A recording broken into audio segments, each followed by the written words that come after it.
Salut à tous, ravi de vous retrouver pour un nouvel épisode des Vrais. Mon invité aujourd'hui, vous l'avez sans doute découvert sur TikTok ou sur Instagram où il partage ses agacements du quotidien. Sa bio sur les réseaux, c'est tout simplement le mec qui se plaint tout le temps. Le titre de son podcast est tout aussi équivoque puisque c'est Ça m'a saoulé. Enzo Reeds, bienvenue parmi les vrais. Bonjour, merci Redouane, merci pour cette invitation. Très belle introduction qui dit tout au final. Bah ouais, toutes tes sources d'agacement. T'as 26 ans et comme le dit ton pseudo, tu t'appelles Enzo. Oui, c'est ça. Et tu reads. Tu Et je lis reads énormément. beaucoup. D'où te vient cette passion pour la lecture? Bah écoute, j'ai 27 ans. J'ai eu 27 ans T'as eu la semaine 27 ans? dernière. Ouais, ça y Ah, est, je parce que commence à prendre de l'âge. dans une vidéo récente, tu disais j'ai bientôt 27 ans. Ouais, ça y Je est. me disais, Ça y est. bon anniversaire. J'ai passé le cap. Merci beaucoup. C'est compliqué. C'est dur à vivre. Je sens la trentaine qui s'approche et je sens mes cheveux qui tombent, etc. Ça devient compliqué à vivre. Concernant la lecture, moi, c'est une passion que j'ai depuis que je suis assez petit, qui m'a été pas vraiment transmise par ma mère, parce que honnêtement, dans ma famille, c'est pas vraiment des lecteurs. Mais je sais que ma maman, depuis que je suis petit, quand j'étais petit, les mercredis, dès qu'on avait du temps libre après l'école, on devait aller à la médiathèque. C'est vraiment un rituel qu'elle nous a imposé, mais moi qui me dérangeait pas trop, parce qu'au final, j'aimais beaucoup ça. J'avais découvert la lecture déjà avec les Harry Potter, comme beaucoup de monde, je pense. Ah, c'est drôle. Ouais, Il moi, y a un invité précédemment qui nous a aussi parlé d'Harry Potter comme le souvenir. C'est vraiment un souvenir générationnel, hein, c'est normal. ouais, je pense que c'est vraiment C'est ton génération. premier souvenir de lecture? Ouais, c'est mon premier. Non, non, pas du tout. Mon premier souvenir de lecture, c'est le premier livre que mon père m'avait offert. C'est une très belle édition du Petit Prince. J'avais commencé la lecture. C'est ça, c'est mon premier livre. C'est le premier livre que j'ai lu, c'était Le C'est Petit chic. Prince. C'est chic. J'avais beaucoup aimé. C'est une version illustrée avec des dessins, etc. Magnifique. Et du coup, j'en ai gardé encore des souvenirs. D'ailleurs, je me suis toujours dit que si je me faisais un tatouage un jour, je pense que ça viendrait de ce livre-là que j'ai encore à la maison. Parce que c'est vraiment ça qui m'a donné goût à la lecture. Et puis après, j'ai découvert les Harry Potter. Et là, on pouvait plus m'arrêter. Une amie m'avait donné les 4 premiers tomes. Et je m'en souviens, je l'ai consommé avec une voracité sans égale. Tous les soirs, je me faisais un tome entier. Je dormais pas et je les lisais à la suite. Et c'est comme ça qu'a vraiment commencé ma passion pour la lecture, en plus des voyages hebdomadaires à la médiathèque où je me souviens, j'avais pris 2 cartes pour pouvoir emprunter plus de livres que ce que je ne le pouvais avec un abonnement solo, quoi. Et quel type d'enfant t'étais à cette époque-là? À cette époque, j'étais un enfant, la situation à la maison était pas hyper cool, donc moi, je sais que la lecture, c'est vraiment quelque chose qui me permettait de m'enfermer dans mon monde. Ça criait pas mal à la maison, et cetera, donc du coup, moi, c'était vraiment la lecture. Une fois que je lisais un livre, et j'ai toujours ce sentiment à l'heure actuelle et c'est pour ça que je le fais, quand je me plonge dans un livre, je suis plongé dedans et il y a rien qui peut me perturber, je suis Le imperturbable. livre comme refuge. Le livre comme refuge et donc du coup, même la médiathèque, du coup, c'est un endroit où j'ai pris l'habitude d'aller même tout seul, en fait. Dès que j'avais l'âge d'aller tout seul à la médiathèque, c'était vraiment un automatisme. J'allais à la médiathèque et puis, je m'enfermais là-bas toute l'après-midi et il y avait les bibliothécaires qui devaient me virer, pour me faire sortir à la fin. J'étais même bien copain avec eux, avec elles. Elles étaient trop gentilles, ça c'est vraiment des bons souvenirs. Donc j'étais un enfant quand même assez réservé, en tout cas quand j'étais petit. Ça s'est amélioré par la suite, mais et je parlais assez peu, ouais. Et est-ce que t'étais un enfant des réseaux, des skyblogs, Pas quand des j'étais premiers pas de petit, Facebook? pas quand j'étais petit, parce que, ça, c'est arrivé, on va dire, quand j'étais au collège peut-être. Ouais. Là, si on parle vraiment de jusqu'à la sixième, pas vraiment. Mais après, ouais, après je suis vite devenu un enfant des réseaux, pour le meilleur et pour le pire d'ailleurs, même un peu trop tôt, je pense.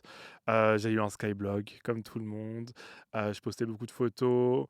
Après j'ai eu Facebook à un moment, mais mes parents me l'avaient interdit, enfin ma mère me l'avait interdit. Du coup, j'ai pas eu Facebook pendant pas mal de temps. À l'époque où Facebook était pour les jeunes. Ouais, à l'époque où ouais, je crois que ça fait des années que je suis pas allé sur Facebook. J'ai même plus de compte Plus Facebook. personne. Ouais, je sais pas qu'est-ce qui se passe, hein. Une terre interdite. Beaucoup de complotisme. Ah ouais, beaucoup de complotisme? Ouais, Ouais, comme énormément de partout complotisme. maintenant. Énormément de complotisme. Ah, Ah ouais. beaucoup plus que dans d'autres endroits. Ouais, donc c'est vraiment lieu pour les boomers, quoi, ouais. Totalement. Mais c'est marrant parce que, quand on était petits, nos parents ou les vieux en général nous disaient, «Faut faire attention à ce que tu vois sur internet, faut faire attention aux gens d'internet et tout» et maintenant tu vois tous les gens de leur âge, ils croient tout et n'importe quoi, ça repartage tout et n'importe quoi. Les C'est photos en tellement vrai. IA, ils y croient, ils sont à fond dedans.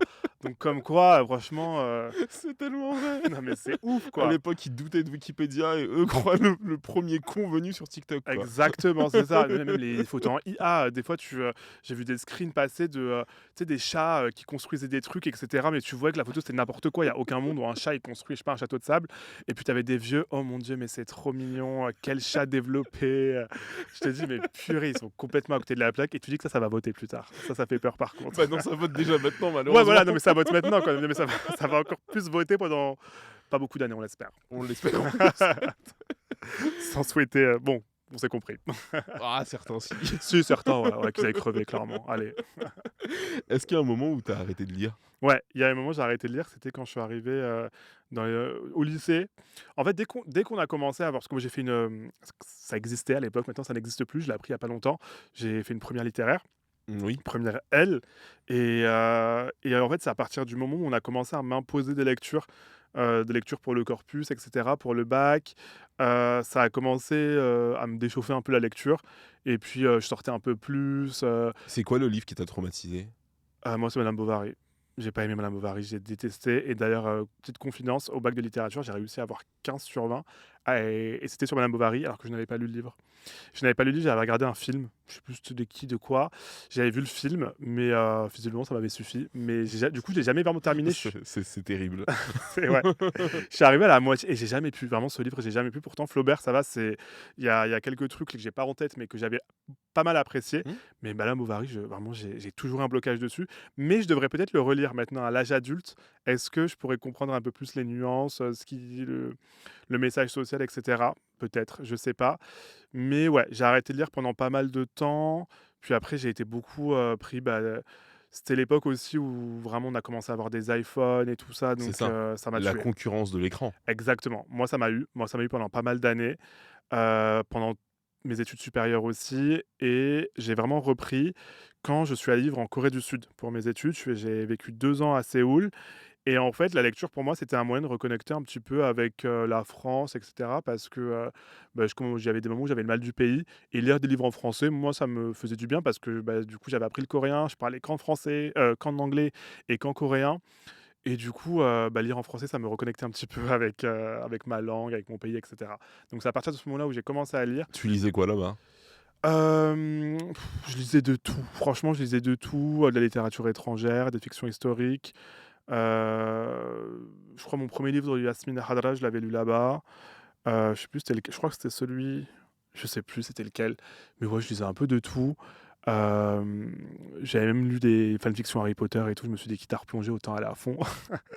Vraiment, plein de choses, et j'ai vraiment repris la lecture vraiment, mais de manière très, vorace, il y a peut-être 2 ans et demi, 3 ans, où là vraiment, c'est, 5 livres par mois, 6 livres par mois, quoi. Et pourquoi avoir l'envie d'en parler sur les réseaux? Mais parce que j'avais pas d'amis à l'époque, en tout cas, qui lisaient. Vraiment, j'avais personne à qui parler de mes lectures, et j'étais déjà tombé, en fait, sur le site BookTok. Mmh. Donc c'est le lieu, sur TikTok où les gens parlent de leurs, recommandations livresques et cetera. Je regardais pas mal de youtubeurs aussi qui recommandaient des livres, et beaucoup de personnes, anglophones. C'est parce qu'en fait, toutes mes lectures au début, c'était surtout, en anglais. Parce que je trouvais qu'il y avait une diversité dans la littérature que je ne retrouvais pas forcément dans les librairies françaises, et du coup, je consommais énormément ce contenu, et je voyais que dans les commentaires, il y avait vraiment un sens de la communauté. Les gens se recommandaient des livres, ils parlaient, ils devenaient amis via la littérature et tout, et moi, ça m'a trop donné envie, et donc j'avais commencé, il y a 2 ans et demi maintenant, j'ai commencé à partager mes lectures sur TikTok, et il y a peu de gens qui le savent parce qu'il y avait personne qui me suivait à l'époque, mais j'avais commencé à faire des revues littéraires en anglais. Parce que du coup, vu que j'étais que sur ce site-là et que je lisais qu'en anglais, D'où le reads. d'où le reads, parce que de base, je devais parler en anglais. Sinon, je me serais peut-être appelé Enzo Lee, je sais pas. On m'aurait peut-être pris pour un testeur de lit, je sais pas. Ça aurait peut-être pas moins bien passé. Mais j'avais commencé en anglais, et voilà, j'ai eu plein de potes grâce à ça. Et de fil en aiguille, c'est devenu ce que c'est devenu aujourd'hui, quoi. Et aujourd'hui, il y a pas que les lectures, Non, il y a même beaucoup moins de lectures, et ça il y me a beaucoup moins de rend, lectures. ça me rend un peu triste, ouais. C'est, Pourquoi ça te rend triste? Parce que ça marche moins que le reste, donc tu es c'est tenté de faire ça. ça? C'est ça. Franchement, je me suis fait un petit peu avoir par les chiffres. C'est que, en fait, moi, de base, je faisais que du contenu littéraire, mais toujours avec de l'humour, je Un pense, ton. avec un ton. Voilà, avec un ton humoristique, avec un ton un peu sarcastique. Le ton que j'ai aujourd'hui, je l'avais même quand je parlais de lecture, et je pense que c'est ça peut-être qui m'a fait un petit peu sortir du lot, etc. Parce que j'étais pas dans le côté lisse. Surtout quand on parle de lecture, on attend quand même un côté un peu lisse, un peu presque élitiste, et moi, j'étais vraiment dans l'anti ça. J'en parlais. comme si j'en parlais autour d'un verre avec des potes, comme si on pouvait parler d'un film ou d'un dernier morceau de musique ou quoi que ce soit. Et je pense que ça a peut-être fait ma démarcation, en tout cas, j'en suis très content. Et petit à petit, c'est vrai que j'ai commencé à prendre des libertés éditoriales, on va dire. Je me suis mis à parler de plein de choses différentes et je voyais que ça marchait beaucoup, beaucoup, beaucoup mieux que vraiment, l'espace de quelques mois, j'avais doublé d'audience, etc. Et c'est vrai que à partir du moment où c'est devenu un petit peu mon travail et que je gagnais des sous avec, je suis devenu un peu dépendant forcément de mes performances, pour parler de façon très transparente. Et j'avais un petit peu abandonné la lecture, au profit, des contenus un peu plus, généralistes, on va dire. Mmh. Et c'est vrai que ça me rendait triste. Du coup, j'avais créé un podcast à l'époque, mon premier podcast qui s'appelle Livre la Flof, Mmh. qui est toujours actif. Oui. On publie toutes les 2 semaines où on parle, de littérature, mais toujours dans le même ton, un très chill, 2 potes, on lit de tout, et cetera. Donc je suis super content que ce podcast existe parce que c'est vraiment, un espace pour moi pour Oui, qui c'est pas un podcast de critique littéraire, mais c'est non. vraiment un podcast de lecteur. De lecteurs, de Ouais. discussion, on discute de nos lectures, on a des thèmes, des fois on fait des jeux, et cetera. C'est un truc hyper chill, on se prend pas au sérieux du Mmh. tout et on a vraiment je suis hyper content parce qu'on a une grande communauté autour de nous qui est super active.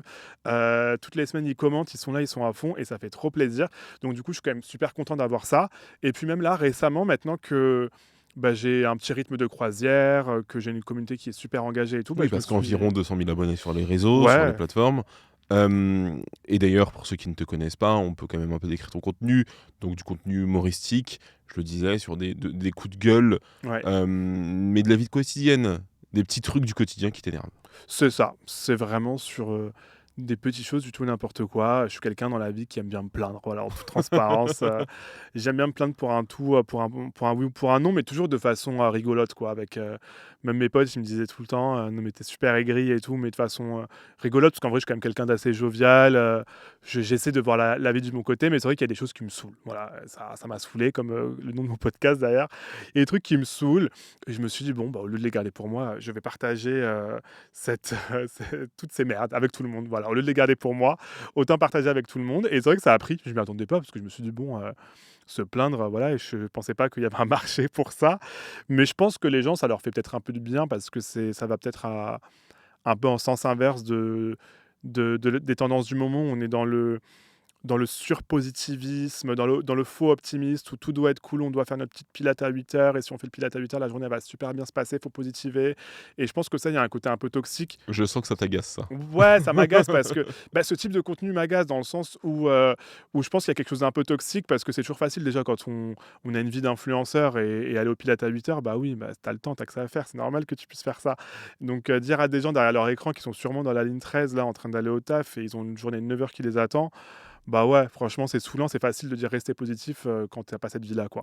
Et donc moi, je suis un peu dans l'inverse. En gros, il y a plein de gens qui me disent ça, qui me disent: «Ça fait du bien, c'est cathartique un petit peu, d'entendre quelqu'un se plaindre» et donc moi, si les gens aiment bien, je continue et moi, ça me fait du bien aussi. Ça Mais me ce qui est drôle, c'est que la figure du ronchon en comédie française, elle a toujours existé. oui, Dans les Molières, c'est très présent. Louis de Funès, Michel Blanc. ouais, On aime ces ronchons-là. c'est vrai. Je pense qu'il y a quelque chose d'attachant et il y a quelque chose de, je vais être chiant parce que je vais faire un anglicisme, mais de relatable, où on peut s'identifier à eux. Voilà, on peut s'identifier à eux. C'est un petit péché mignon, quoi. C'est des choses, des fois, qu'on n'ose pas dire parce que, justement, on entend tout le temps le: «Ah, arrête de te plaindre, t'en as pas marre de te plaindre, il y a pire dans la vie» et cetera et cetera et là, du coup, voilà, on a des figures qui nous permettent de nous lâcher un petit peu, de dire tout haut ce qu'on pense tout bas et je pense que ça fait du bien, ouais. Et quand tu es créateur de contenu, que tu dépends des vues, mais aussi de partenariats, Ouais. comment continuer à faire des partenariats tout en étant dans la hate? C'est compliqué. C'est vraiment au final, c'est difficile et c'est pour ça aussi que au début de ma carrière, je suis encore au début de ma carrière, en tout cas, je l'espère, mais j'étais un profil assez difficile à marketer parce que, même moi, c'était compliqué de me positionner quand on me proposait des partenariats parce que je suis tellement des fois trop dans la critique que ça peut, me retomber dessus. Dans le sens où je vais critiquer telle ou telle chose et puis je vais recevoir, une idée de brief, pour un partenariat et des fois ça va me plaire. Enfin, dans tous les cas, si je fais le partenariat, c'est que ça me plaît dans tous les cas. Ça me plaît, mais c'est un petit peu en contradiction avec certaines choses que je dis et du coup, je refuse parce que je me dis: «Bon, là, je vais les prendre un peu pour des cons si j'accepte». Du coup, des fois, je me tire une balle dans le pied tout seul, mais je préfère avoir une DA bien affirmée et que ma communauté me fasse confiance plutôt que accepter un peu tout et n'importe quoi. Moi, ce que je dis parce que, j'ai pas mal d'amis, créateurs de contenu et qui, eux, ça fait vraiment très longtemps qu'ils font ça et même depuis qu'ils sont assez jeunes et du coup, ils ont jamais vraiment, vécu un petit peu, le monde du travail et avoir un salaire à peu près normal, on va dire Mmh. et donc du coup, c'est vrai qu'eux, ils ont des attentes assez, assez grandes en termes de monétisation et cetera. Moi, franchement, en tout cas, c'est le mindset dans lequel je suis maintenant. Peut-être que ça changera et que je deviendrai, hyper fan d'argent plus tard, mais là, Plus égale plus, comme on dit. plus égale plus, voilà. Mais là, pour le moment, c'est vrai que je suis pas trop, gourmand dans le sens où si je peux payer mon loyer, m'offrir mes loisirs à côté, ça me va donc j'essaie d'accepter des choses qui font sens, quoi. Et est-ce qu'il y a des marques qui te contactent en disant: «On veut que tu nous traches la gueule»? Non, jamais. J'aimerais bien, bah, alors là, ce serait super rentable. Je pense que je serais hyper riche d'un coup parce que, Putain, c'est étrange parce que pour eux, c'est tout bénef en réalité. Ça fait parler d'eux bah, de ouais, et on t'attend là-dessus. ouais, mais je pense qu'ils sont encore un peu frileux dans le monde de l'influence, sur ces ils veulent un truc lisse et moi, ça m'arrive souvent. Moi, c'était avec une maison d'édition dont je vais taire le nom, qui m'avait bien saoulé pour le coup parce qu'ils voulaient que je fasse la promo d'un livre qui était sympa et cetera. Hem et du coup, moi, je préviens tout le temps à chaque fois quand j'ai des partenariats, je préviens que moi, je veux garder ma DA, que je veux avoir une liberté créative totale et que je veux parler de la façon dont je parle tout le temps. Parce qu'encore une fois, j'ai une communauté qui est tellement engagée, qui est tellement derrière mon contenu qu'un contenu trop, trop lisse et trop publicitaire, ça se voit direct et Oui. ça va même pas marcher en plus. Donc je leur dis: «Si vous voulez Enzo Reads, bah, vous allez avoir la patte d'Enzo Reads» et donc au début, la responsable marketing de la maison d'édition me dit: «Ouais, il y a pas de souci» et tout ça et tout ça. Puis je lui envoie une première vidéo, elle me dit: «Ah non, là, c'est un peu trop trash». Elle avait utilisé le mot trash, ça m'avait un peu choqué parce qu'il y avait rien de trash en plus dans la vidéo, c'était juste, avec le ton habituel et du coup, j'ai dû refaire une vidéo parce que du coup, en plus, on était sous contrat, donc je pouvais pas annuler comme ça, une autre vidéo qui était plus lisse.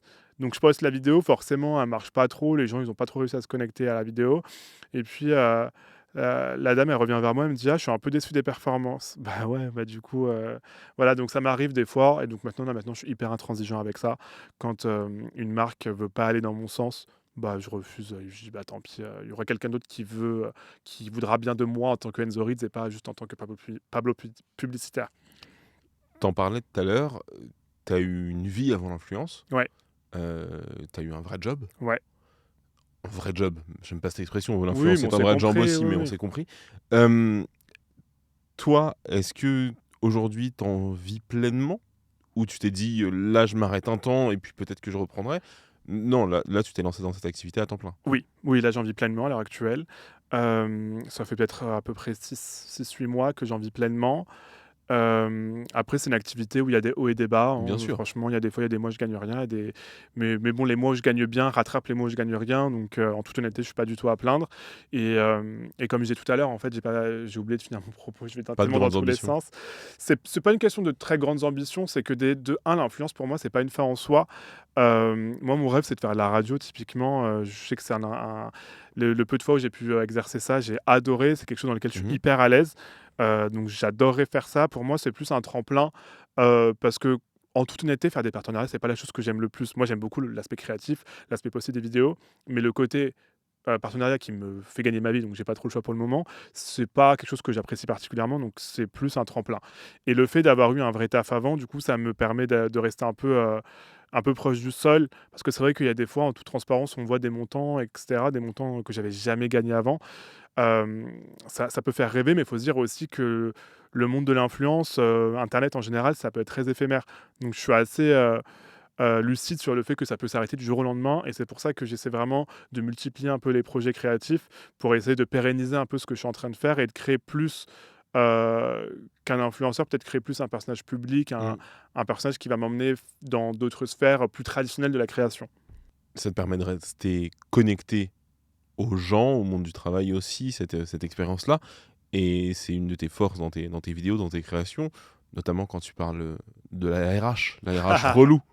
La figure de la RH, oui. Donc, pour ceux qui ne savent pas, qui ne me connaissent pas, c'est vrai que je me suis quand même fait pas mal connaître avec, cette série de vidéos où, où enfin, je racontais que je m'étais fait virer à cause de mes vidéos justement, avec des courriers de la RH qui détaillaient toutes mes vidéos pendant 6 mois. Donc, elle a dû quand même s'éclater, hein, pendant 6 mois. C'est-à-dire qu'elle épluchait mes vidéos. Je suis sûr qu'elle a rigolé quand même à certains moments. Et oui et la RH pour moi, c'est une figure que j'ai jamais portée dans mon cœur. Honnêtement, à chaque fois, des fois, les gens dans la rue me disent: «Mais tu aimes vraiment pas les RH et tout, au final, il y en a des pas mal les RH, je leur dis: «Non, je les déteste tous, je peux pas me les voir». Mais moi, ce qui me tue, c'est que quand on lit les commentaires, il y a une unanimité Ouais. populaire autour du fait qu'on va tous détester les Ah mais RH. vraiment, c'est ça, mais moi ça me tue, c'est parce qu'au début je me suis dit: «Est-ce que c'est moi le problème? Est-ce que j'ai vraiment un problème avec cette profession?» Et puis quand j'ai commencé à en parler, j'ai vu que c'était un problème, sociétal, que vraiment tout le monde déteste les RH. Après bien Ah, c'est le titre de sûr, l'épisode, je crois. ouais, tout le monde déteste les RH, c'est parfait. Après bien sûr, il y en a des sympas comme partout, faut les chercher. Faut les chercher, très, très loin peut-être, mais ça existe peut-être, pas rencontré encore. Mais mais oui, et puis voilà, en plus, c'est vrai que je me suis fait connaître un peu, via toutes, ces fresques sur le monde du travail et cetera, et donc c'est important pour moi de garder cette connexion-là, et puis encore une fois, enfin, j'ai l'impression que depuis tout à l'heure, j'ai l'impression de faire comprendre que je gagne des millions d'euros via l'influence. C'est pas du tout le cas. Je suis encore à un stade où, de toute façon, j'ai pas d'autre choix qu'être au sol, hein, parce que je peux pas encore m'envoler très loin. Mais ouais, c'est important pour moi de garder cette connexion, que ce soit avec, mon entourage, avec ma communauté et tout, parce que c'est vrai que des fois, c'est quelque chose qui arrivait très vite pour moi, et c'est vrai que des fois, ça me fait peur, en fait, tous ces chiffres. Il y a des fois, je me suis dans mon lit le soir et je regarde un peu, le nombre de gens qui regardent mes vidéos, mon nombre d'abonnés, et puis je rationalise. Je me dis: «Mais c'est énorme! Mmh. C'est beaucoup trop même». Je me dis: «C'est trop, ça fait trop peur». Tu prends l'exemple du stade? Je l'ai fait il y a pas longtemps. Je l'ai fait, je me disais: «Mais là, en fait, je peux remplir genre 3 stades de France si j'en ai envie», et c'était terrifiant parce qu'il y a pas longtemps que j'étais au Stade de France pour voir Beyoncé. Je me suis dit: «Mais il y a trop de monde, comment elle fait?» Mais bon, je pense pas que tout le monde viendra au Stade de France si je leur propose.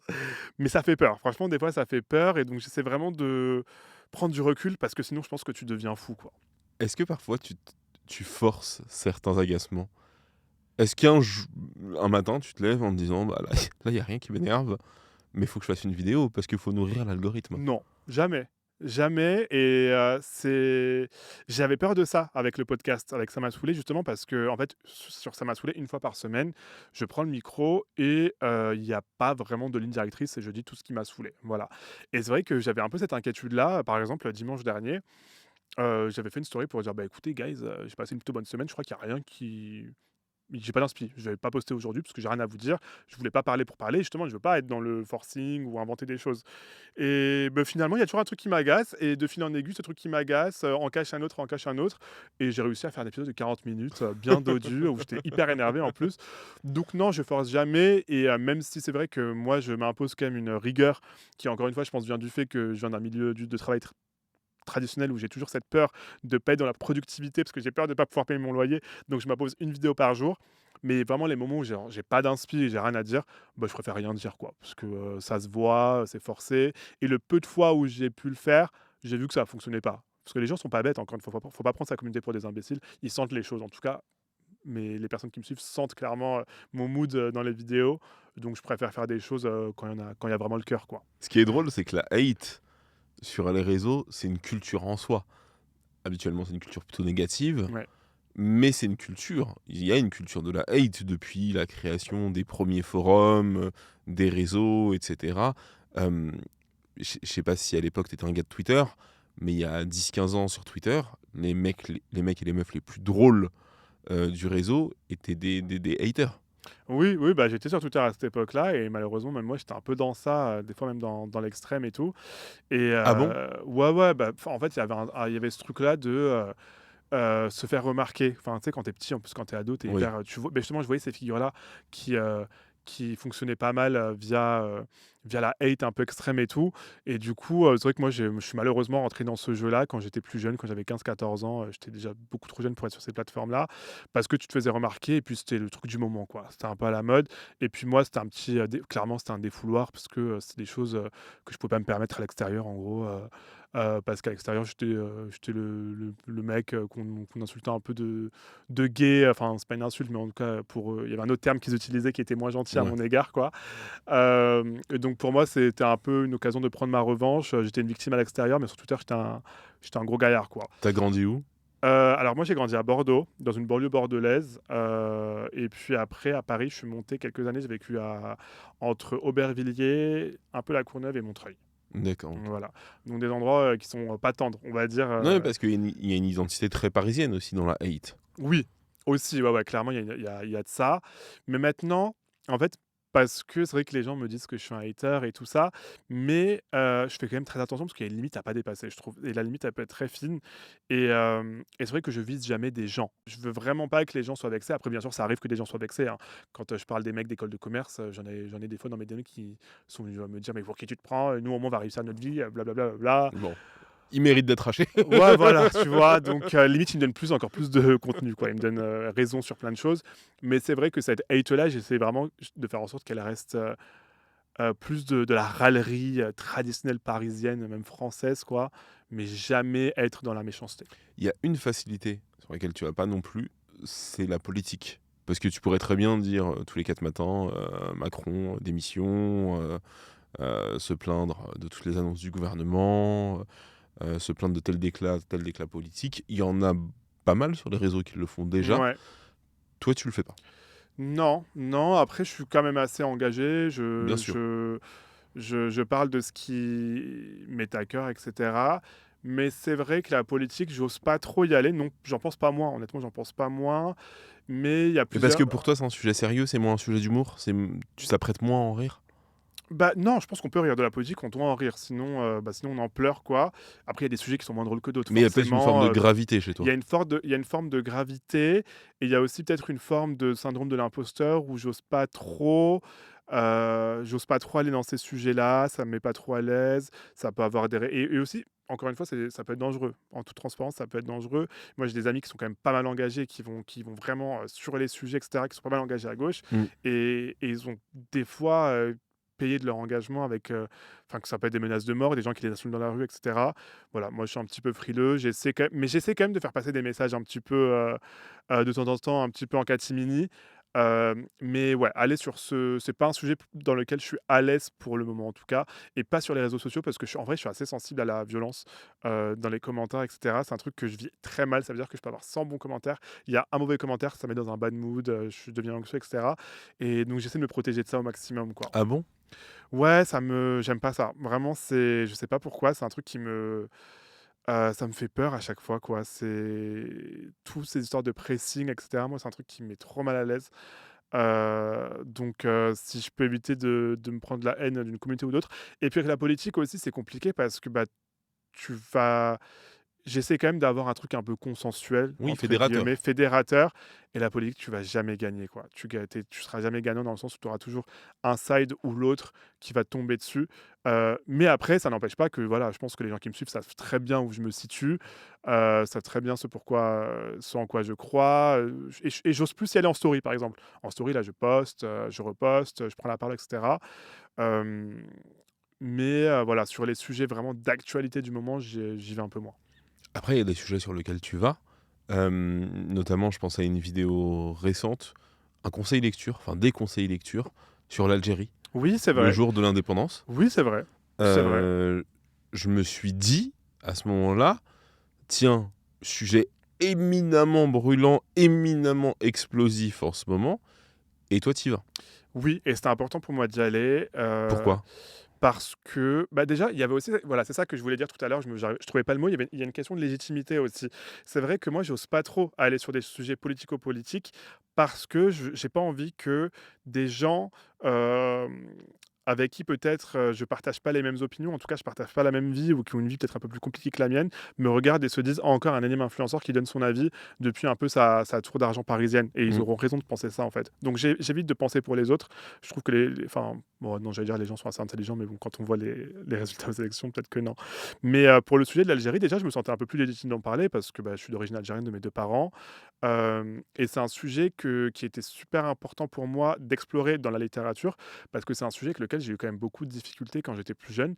Quand j'étais plus jeune, je rejetais totalement, mon arabité, même, le côté musulman de ma famille et cetera, Pourquoi?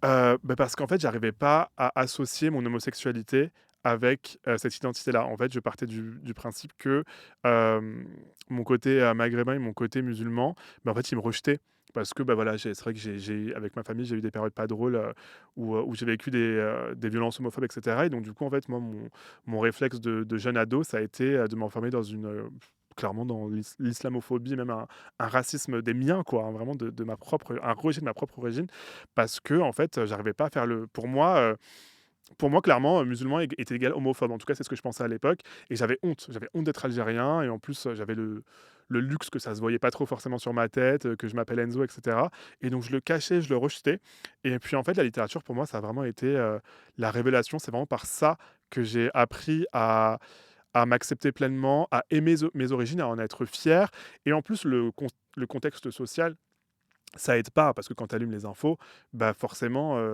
tu que des mauvaises choses sur les Arabes, sur l'islam et cetera et tu as l'impression que c'est presque, des origines, inculturées, non cultivées, enfin bref, sans culture et en fait, la littérature, moi, ça m'a permis j'ai découvert des auteurs, des récits, qui m'ont fait prendre conscience de notre richesse culturelle, de notre savoir, de nos origines et aussi de notre histoire, dont l'histoire, de l'Algérie française et cetera. Et quel est le livre qui t'a permis de te réconcilier avec l'Algérie? Il y en a pas eu qu'un, mais je pense que c'est Les Vertueux de, Yasmina Khadra, moi, qui m'a vraiment touché. Tout part d'un tirailleur, d'un turco, on les appelait les turcos, en fait, Mmh. les, combattants algériens, c'était pendant la Première Guerre mondiale, il me C'est ça. semble. Les turcos parce qu'en fait, les Français les prenaient pour des Turcs, parce Mmh. que les Turcs étaient assez connus pour être hyper, violents et cetera et les Algériens, on les associait à ça et donc c'est un peu l'histoire de ça, de quelqu'un qui se bat pour la France, mais qui en est pas forcément très bien remercié et c'est tout un voyage un peu en Algérie, sur, voilà, un voyage en Algérie et tout le livre de Yasmine Hadra, c'est un petit peu ça, en tout cas pas mal et moi, je sais que ces livres-là, ils m'ont vraiment beaucoup aidé à apprendre des choses. Après, il y a eu Un homme sans titre de Xavier Leclerc et son dernier livre aussi, Le pain des Français, Xavier Leclerc, qui lui, en plus, a un focus encore plus proche de moi parce que, il est d'origine kabyle, il vient même d'un village voisin au mien. Ah, c'est drôle. Ouais, ouais, ouais, j'étais hyper choqué quand Le je l'ai pain des lu. Français, c'est incroyable. Il était super, enfin, j'ai appris Incroyable. des choses et puis encore une fois, tu apprends un peu la violence aussi, que nos ancêtres ont vécue et ça m'a tellement mis en run, c'est un sujet qui me met profondément en colère et pour moi, il en va de ma responsabilité quand même OK, je suis un mec drôle et tout, mais j'ai quand même aussi des opinions propres et c'est vrai qu'il y a certains sujets sur lesquels j'ose pas aller, mais sur celui-là, je trouve que c'est important et c'est aussi un petit peu peut-être, en réponse à une culpabilité que je ressens au fond de moi, du fait de m'être, détesté, d'avoir détesté les miens pendant aussi longtemps. Maintenant, bah, je me réapproprie mes origines et j'ai envie de partager ça avec du monde, j'ai une belle audience maintenant, donc si je peux au moins essayer de faire en sorte que j'apporte quelque chose aux autres, autre que le rire, bah, pour moi, c'est important et partager cette histoire de l'Algérie, bah, c'est primordial, encore plus dans le climat actuel.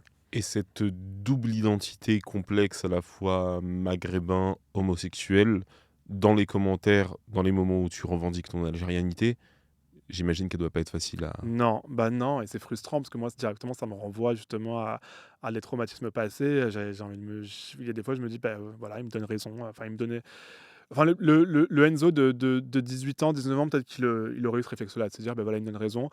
Mais maintenant, non, parce qu'encore une fois, bah, j'ai eu l'intelligence de m'entourer avec des personnes, la plupart de mon entourage maintenant, c'est des personnes, qui sont assez proches de moi culturellement, qui sont queer et cetera et même ma famille, en fait, même le trajet que j'ai fait avec ma famille, qui sont tous, musulmans pratiquants et algériens, qui m'acceptent pour 90 pleinement, alors que c'était pas le cas du tout avant, bah, ça me fait rendre compte que voilà, il y a une cohabitation possible et que n'est pas forcément dissociable de l'autre. Je suis un homme homosexuel, mais je suis aussi, un homme, algérien. Heu, les 2 sont complètement compatibles, on peut être fier des 2 et oui, les commentaires, bah, des fois, c'est un petit peu violent, mais maintenant, je commence à m c'est pas les commentaires qui me blessent le plus parce que je trouve ça tellement bas et c'est tellement prévisible, en fait, que pour moi, ça ne mérite même pas mon attention, quoi. Pour moi, je supprime, c'est tout directement et je passe à autre chose.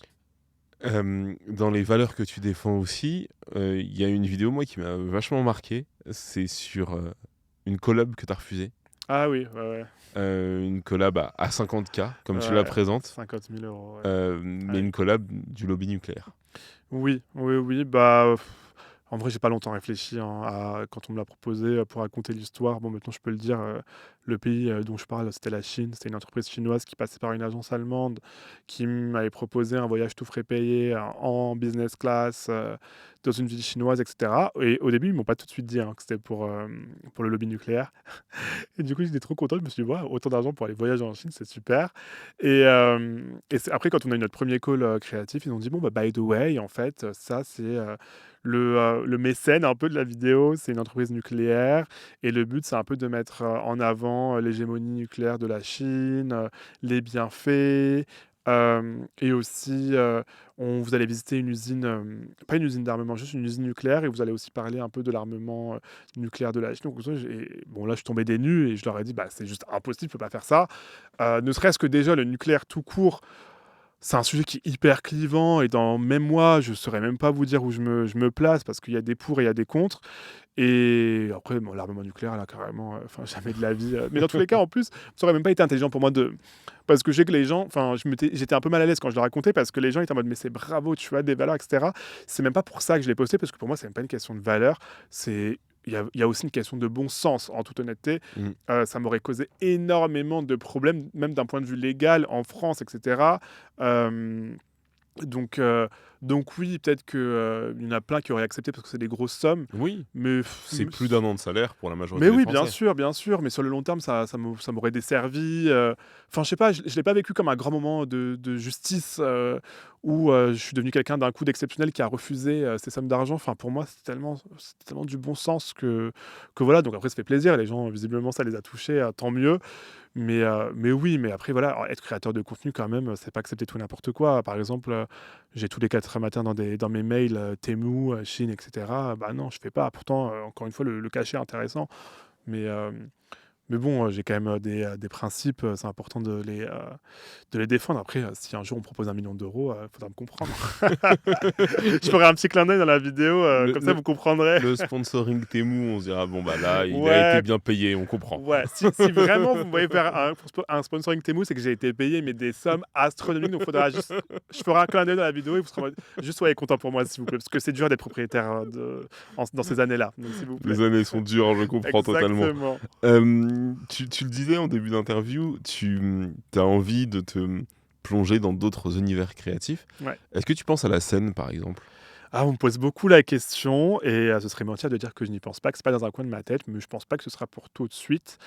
Parce que, bah, c'est un environnement assez méconnu pour moi. Hem, Après j'ai des personnes qui me parlent un petit peu, qui ont été tout de suite genre hyper bienveillantes. Je pense à Marine, Leonardi, qui dès mes débuts sur Instagram, elle me repostait, super encourageante et cetera et c'est vrai que c'est des gens qui me motivent un petit peu peut-être à se diriger vers ça parce qu'ils ont mais ils ont des belles trajectoires et puis moi, c'est vrai que j'aime beaucoup le contact avec le public. Enfin, je suis super content quand les gens viennent me voir dans la rue, c'est des moments d'échange, que je privilégie beaucoup. J'ai vu ça, j'ai assisté à un moment d'échange la dernière fois qu'on s'est vu avec plusieurs de tes fans. Et d'ailleurs, moi, ce qui me frappe, enfin tes fans, les personnes qui te suivent, moi, ce qui me frappe, c'est le niveau d'engagement émotionnel. Parce que moi, j'en ai vu plein de créateurs de contenu, mais ça leur faisait vraiment plaisir de nous voir. Bah et moi aussi, vraiment moi aussi et Ouais, c'est ouais. On a l'impression de voir ça des potes qui se parlent. exactement et pour moi, c'est ça. Et encore une fois, c'est les gens à qui je dois tout. Demain, ils sont plus là, bah, j'ai plus rien, plus personne me regarde, j'ai plus de carrière, plus de collab nucléaire à 50 000 €, plus rien. Et donc pour moi, c'est important parce que tout simplement, enfin, il y a rien de profond, hein, c'est juste que j'aime écouter ce qu'ils ont à dire, j'aime entendre leur feedback, j'aime passer des moments avec eux. Ça me fait ils sont extrêmement bienveillants. Donc ça me fait plaisir et donc c'est vrai que la scène, forcément, ce serait une prolongation, un prolongement, logique de ça. Mais encore une fois, il y a mon petit syndrome de l'imposteur, qui, peut-être m'empêche d'un petit peu d'avancer et puis je me dis, c'est pas la même chose. Franchement, c'est un vrai métier, hein. C'est un vrai métier d'être, stand-upper, d'être humoriste sur scène. C'est quelque chose qui s'apprend, qui s'entraîne et cetera.